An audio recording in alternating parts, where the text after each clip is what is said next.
부활의 주일입니다. 여러분, 예수님이 부활하셨다. 참 믿기 어려운 거예요. 여러분, 이건 인간의 이성으로 도저히 설명할 수 없는 것입니다.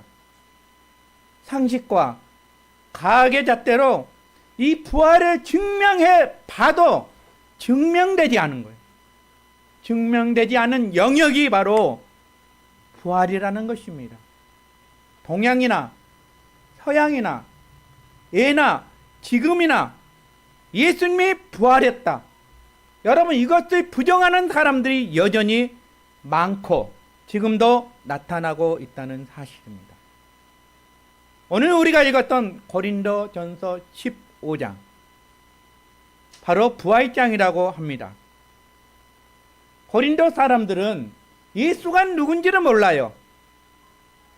그런데 사도 바울이 이 삭막한 이방 문화 속에서 예수님이 살아나셨다, 우리를 위해 죽으셨다, 그는 구세주라고 이렇게 복음을 듣고 예수를 믿는 교회가 바로 고린도 교회라는 것이죠. 그래서 그들은 예수가 부활했다는 것을 믿었기 때문에 세례를 받았어요. 그리고 고린도 교회의 공동체가 되었다는 사실입니다. 그런데요, 놀랍게도요, 그 교회가, 고린도 교회가 그 교회 안에서조차도 부활은 있을 수 없다, 그것은 불가능한 일이라고, 이런 일들이 있었습니다. 그래서 사도 바울이 너무너무 답답해가지고 바로 사도 바울이 썼던 바로 성경이 고린도전서 15장 부활장을 썼다는 사실입니다. 여러분, 우리가 순전한 마음으로, 순수한 마음으로 이 성경을 가만히 들여다보면요, 예수님의 부활은 절대로 부인할 수 없는 사실이라는 거죠. 만약에 이것을 꾸몄다면, 제자들이 이 얘기를 꾸몄다면 복음서에 보면요, 훨씬 더 조직적으로 앞뒤가 딱 맞아야 할 일들입니다. 그런데 여기 보세요. 마태복음, 마가복음, 누가복음, 요한복음을 복음서라고 합니다. 그 내용이 제각각 다 다르다는 사실이라는 거예요. 만약에 그들이 입을 맞춰서 이 성경을, 부활의 사건을 꾸몄으면 좀 더 조직적이고 친밀하고 일관적으로 기록했을 거라는 것이죠. 우리가 성경을 읽어보면요, 오늘 이제 부활의 아침인데 새벽에 무덤에 찾아간 여인이 각각 달라요. 어떤 복음서는 새벽 일찍 갔다고 그러고, 어떤 복음서는 해가 동틀 때 갔다고 그래요. 그리고 천사를 만났는데 어떤 복음서는 천사를 1명 만났대요. 또 어떤 복음서는 천사를 2명 만났다는 것이죠. 여러분, 이거 조작이에요? 조작의 흔적이 아니에요. 그것은 목적자가 각자의 이치에서 가감없이 기록했기 때문에 성경은 그렇게 기록하고 있다는 사실입니다. 근데 더 놀라운 것은 그 당시에 여인들은 사람 취급을 안 했어요. 그런데 그 부활의 증인들 누군지 아세요? 여인들이에요. 법정인 증인이 되려면 남자가 돼야 되는데 성경은 희한하게 법정의 증인이 채택되지 않는 여인들을 바로 내세워서 그들이 부활의 증인이 되었다는 것이죠. 이것은 꾸며낸 사실이 아니라 사실대로 기록했기 때문에 그렇게 있다는 것이죠. 그러면 결론은 하나입니다. 누가 살아났습니까? 바로 예수님이 다시 살아나셨다는 사실입니다. 이 사실은 어떤 학설로도 증명할 수 없는 거예요. 오늘 이 부활의 확신에 여러분, 우리의 심령이 새롭게 되는 그런 일들이 일어나기를 주님의 이름으로 축복합니다. 네. 여러분, 만약 이런 생각 해봤어요? 부활이 없다면 우리의 믿음은 어떻게 될 것 같아요? 믿음은 비극이라는 것이죠. 부활이 없다면 교회의 존재 자체가 없고요, 선교사들 아니 왜 저 먼 나라에 가서 문화도 틀리고 언어도 다르고 굳이 복음을 전하겠습니까? 여러분, 부활이 있기 때문에 교회가 여전히 존재하고 수많은 선교사님들이 열방으로 선교사 일을 하고 있다는 사실입니다. 오늘 바울은요, 부활이 없다 이런 자들에게 논리적으로 변증적으로 고린도전서 15장에 바로 기록하고 있다는 사실입니다. 만약에 부활이 없다면 예수님은 부활하지 못했다는 사실입니다. 오늘 고린도전서 15장 14절에 15절에 16절에 부활이 없다면 이렇게 얘기하고 있습니다. 그리스도께서 만일 다시 살아나지 못하셨다면 우리가 전파하는 것은 다 헛것이 돼요. 그리고 우리의 믿음도 헛것이 돼요. 만일 죽은 자가 다시 살아난 일이 없으면 하나님이 그리스도를 다시 살리필 필요가 없다는 거예요. 만일 죽은 자가 다시 살아난 일이 없으면 그리스도도 다시 살아날 일이 없다고 성경은 이렇게 기록하고 있다. 만약에 부활이 없다면요, 우리가 전하는 모든 복음들, 사도들, 선교사님들, 그리고 우리 그리스도인들, 인류 역사상 가장 사악한 자고 가장 거짓말쟁이라는 것이죠. 하나님은 하나님의 이름을 팔아서 가짜 뉴스를 막 날리는 범죄자들이라는 것입니다. 만약에 부활이 없다면 우리는 여전히 죄의 사슬에서 얽매여서 거기를 벗어나지 못한 존재가 된다는 거예요. 그래서 사도 바울이 고린도전서 15장 17절에 18절에 이렇게 얘기하고 있습니다. 그리스도께서 다시 살아나신 일이 없으면 너희의 믿음도 헛되고 너희가 여전히 죄 가운데 있을 것이고 여전히 그리스도 안에서 잠자는 자도 망하였다고 이렇게 얘기하고 있습니다. 그리고 또 18절에 그렇게 기록하고 있어요. 여러분, 예수님의 죽음이 우리를 대속했다는 그 증거가 무엇이냐 그러면 부활이라는 거예요. 부활. 다시 살아나는 것을 부활이라는 것입니다. 여러분, 만약에 예수님이 부활하지 않았다면 그의 죽음은 그냥 의로운 한 사람의 죽음으로 끝나고 마는 것입니다. 죽음이 생명을 삼켜버리는 거예요. 그렇게 되면 여러분, 먼저 죽은 자들 아무 소망이 없다는 것이죠. 영원히 멸망할 것이라고 이렇게 얘기하고 있습니다. 그래서 고린도전서 15장 19절에 만일 그리스도 안에서 우리가 바라는 것이 이 세상의 삶뿐이면 어떻게 모든 사람 가운데 우리가 더욱 불쌍한 자라고 이렇게 기록하고 있습니다. 여러분, 그래요. 부활이 없으면 예수 믿는 사람들, 교회 다니는 사람들, 그리스도인들, 선교사들 세상에서 가장 멍청하고 가장 불쌍한 사람들입니다.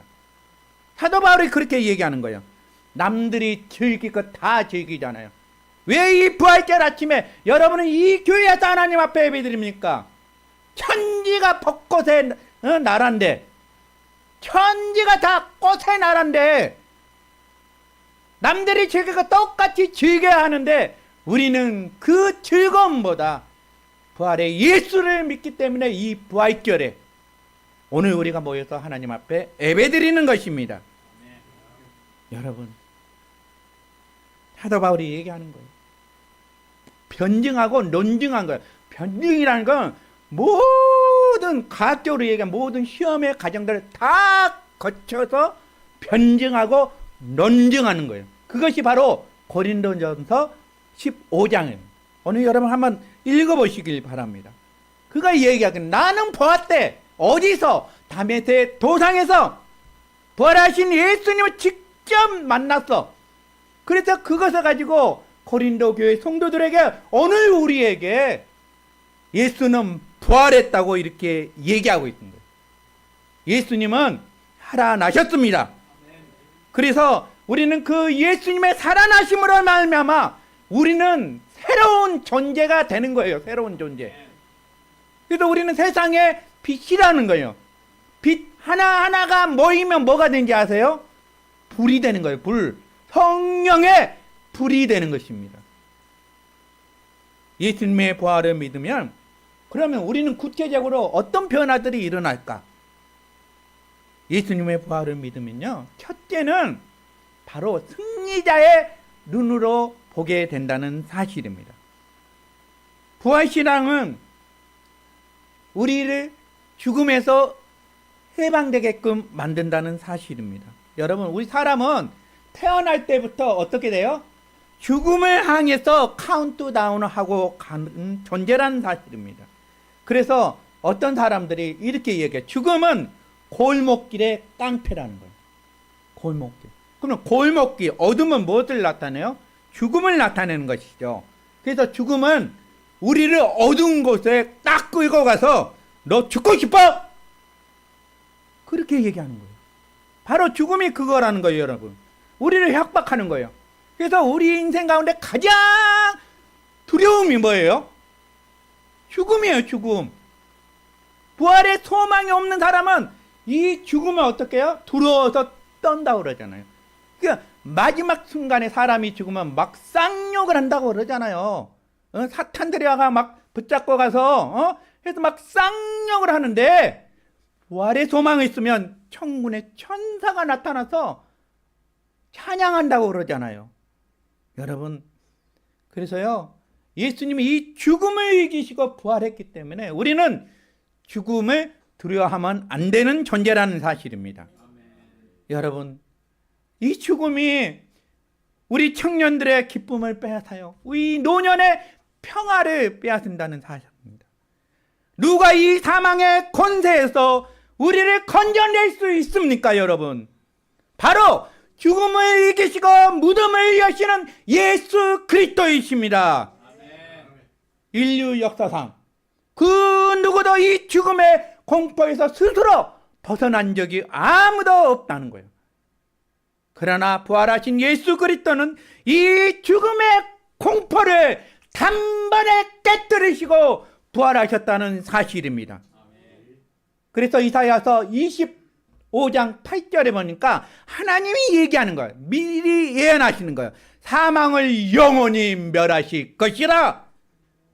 그러면서 사도 바울은 고린도전서 15장 22절에 이렇게 얘기하는 거예요. 아담 안에서 모든 사람이 뭐예요? 죽은 것 같이 그리스도 안에서 모든 사람의 삶을 얻으리라는 거예요. 새로운 생명을 얻는다고 이렇게 얘기하고 있습니다. 여러분, 예수님이요, 우리를 죽음의 공포에서 벗어나게 하시고 우리를 죽음 앞에 떨지 않게 하여 주시고 죽음을 정복하시는 분이 예수님이시라는 거예요, 여러분. 그래서 예수님의 부활을 믿으면요, 이 죽음에서 우리는 승리자의 눈으로 바라보겠는 거예요. 승리의 눈으로. 저번 주인가 우리 김혜근 권사님이 가실 때 자기는 빨리 천국 가고 있어요. 목사님, 저는 빨리 천국 가고 싶어요. 그 믿음의 신앙이 아니겠어요, 여러분? 그렇잖아요.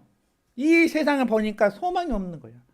근데 부활의 소망은 예수님을 바라보니까 그 천국을 빨리 가고 싶다는 고백이 우리 김혜근 권사님의 고백인 거예요.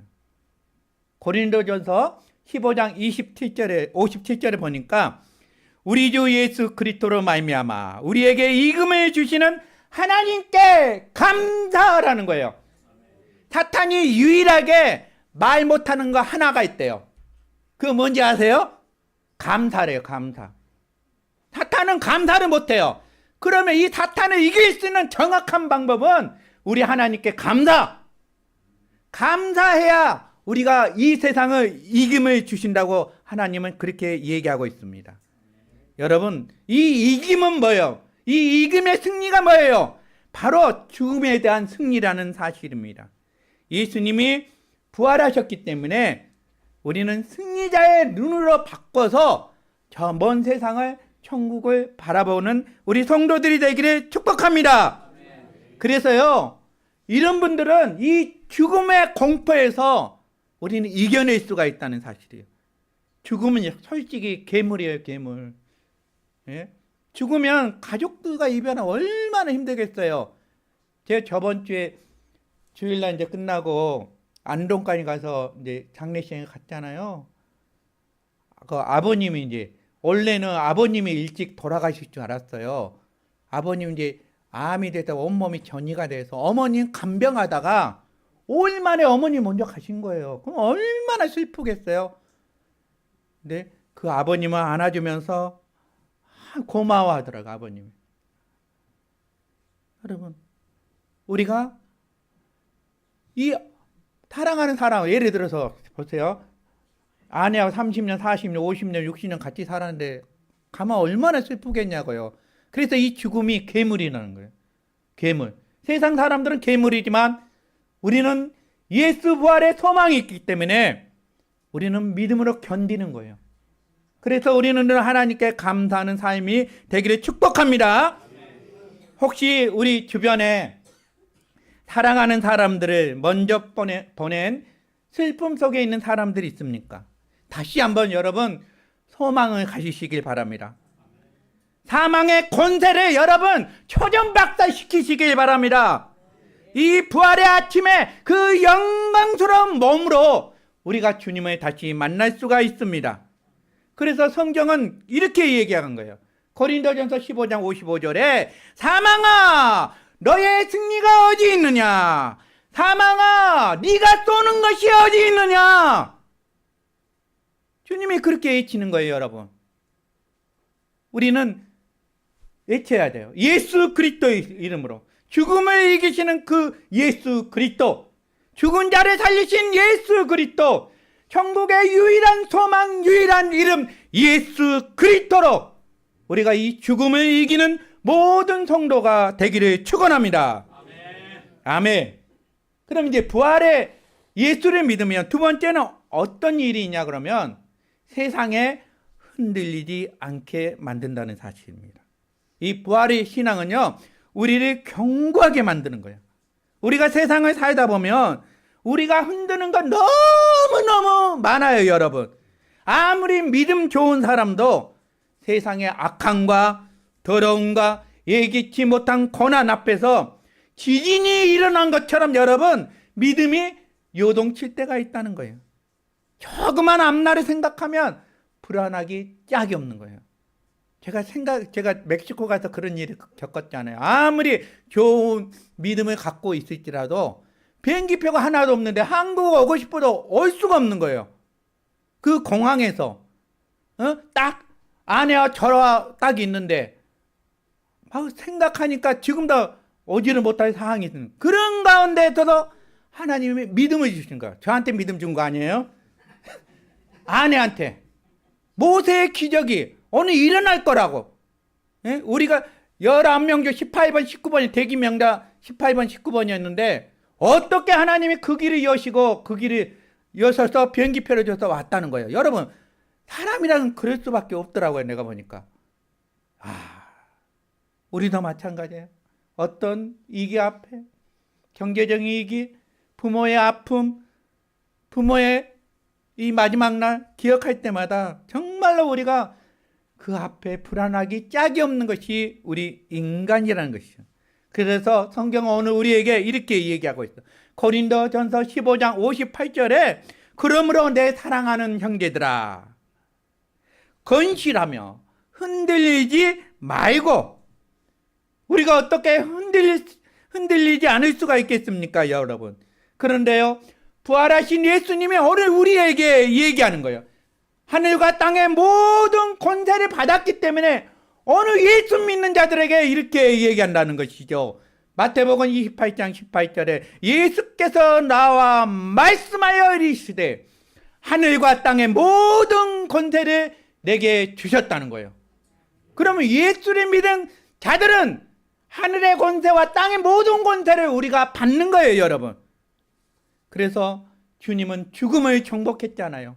괴물 같은 죽음을 정복했잖아요. 왜? 우리에게 승리를 주시고 만유의 주가 되시기 위해서 그렇게 하셨다는 사실입니다. 그러면서 주님이 우리에게 얘기하는 거예요. 어떤 얘기야? 마태복음 28장 20절에 보이켜라, 세상 끝날 때까지 너희와 항상 함께 있으리라. 일시적인 것이 아니라 세상이 끝날 때까지 우리와 함께 하신다는 거예요. 여러분, 우리는 혼자가 아닙니다. 만왕의 왕 되신 부활하신 예수님이 늘 우리와 동행하시는 거예요. 그 동행하시는 분이 성령님이라는 거예요. 성령님, 예수의 영이 예수를 믿으며 우리 안에 들어와서 우리와 같이 동행하는 거예요.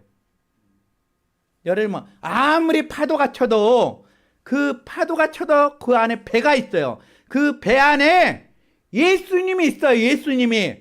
제가 전에 얘기했잖아요. 그 파도 치는 그 속에 길이 예수님이 있는 거예요.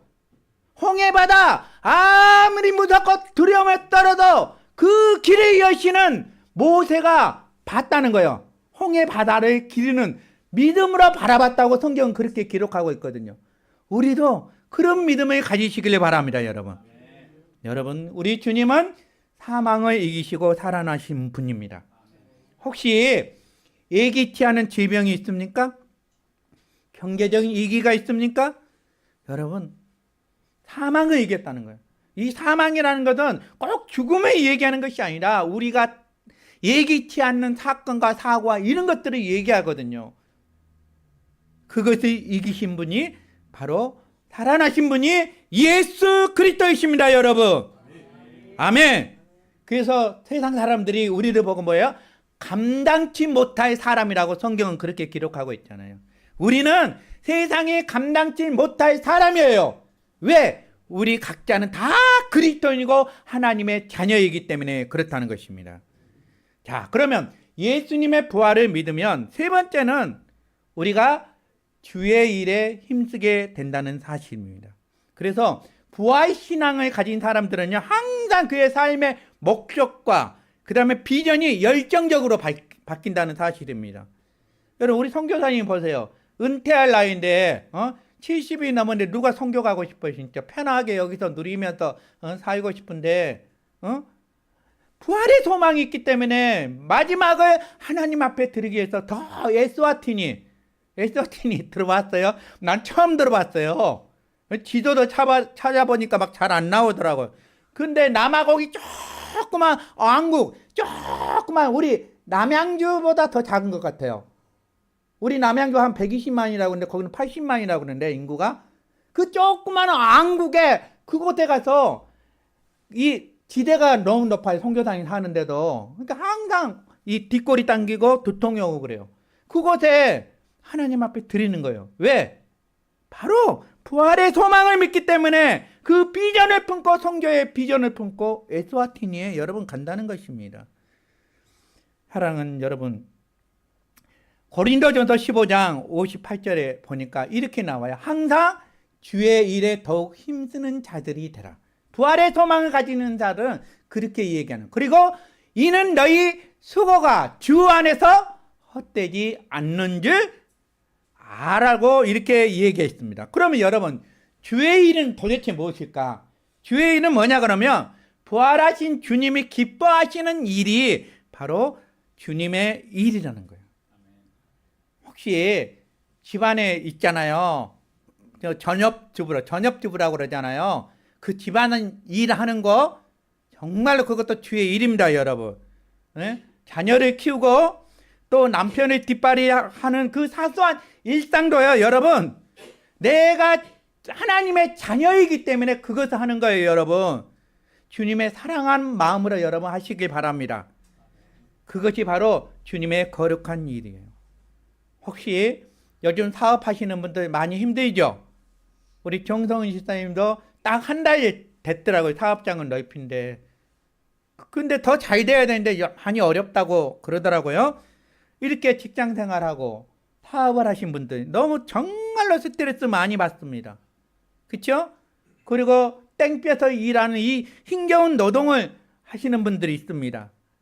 여러분, 그 모두가 다 하나님의 영광을 위해서 우리가 일하는 거예요. 거기서 번 물질로 선교도 하고요, 이웃을 돕고 또 우리가 기부도 하고 어려운 사람 도와주는 거예요. 여러분 그런 마음을 가지고 하시길 바랍니다. 여러분 그래서 저와 여러분의 일터는 성교지가 되고요. 그 노동은 예배가 된다는 사실입니다. 부활하신 주님을 향해서 항상 마음이 열려 있으면 우리가 이 하루하루 평범하게 살지라도 주님이 기뻐하시는 사역이 된다는 것입니다. 할렐루야! 그래서 주님이 이 얘기하잖아요. 그 모든 것조차도 결코 헛되지 않은 줄 암이라. 이렇게 얘기하는 것이죠. 부활하신 주님을 위해서 드리는 모든 눈물과 땀은 항상 영원한 하늘의 상급으로 우리에게 오는 것입니다. 부활하신 그 주님이 오늘 우리 안에 있기 때문에 우리가 헌신하는 것이고 우리가 지치지 않고 일할 수 있고 지치지 않고 우리가 봉사할 수 있고 지치지 않고 우리가 섬길 수 있다는 사실입니다. 사랑하는 성도 여러분, 이제 말씀을 맺겠습니다. 예수님 부활이 신화입니까? 거짓말입니까? 진짜입니까? 진짜예요. 예수님의 부활은 인류 역사상 가장 확실하고 충격적인 사건이에요.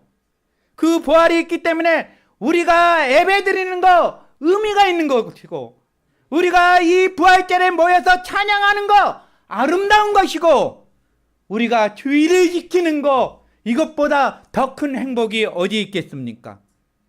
사랑하는 여러분, 예수님은 살아나셨습니다. 이 사실을 가슴에 새기시길 바랍니다. 이 부활의 소망만 있으면 세상에서 우리가 낙심하지 않는다는 사실입니다. 왜냐? 부활하신 주님이 그 성령님이 우리 곁에 우리와 동행하고 있기 때문에 그렇다는 사실입니다. 항상 이 부활의 능력으로 한 걸음 한 걸음 믿음의 길을 걸어가시길 바랍니다. 이 놀라운 은혜가 오늘 예배드리는 저와 여러분에게 충만하게 임하기를 주님의 이름으로 축원합니다. 아멘. 잠깐 기도 좀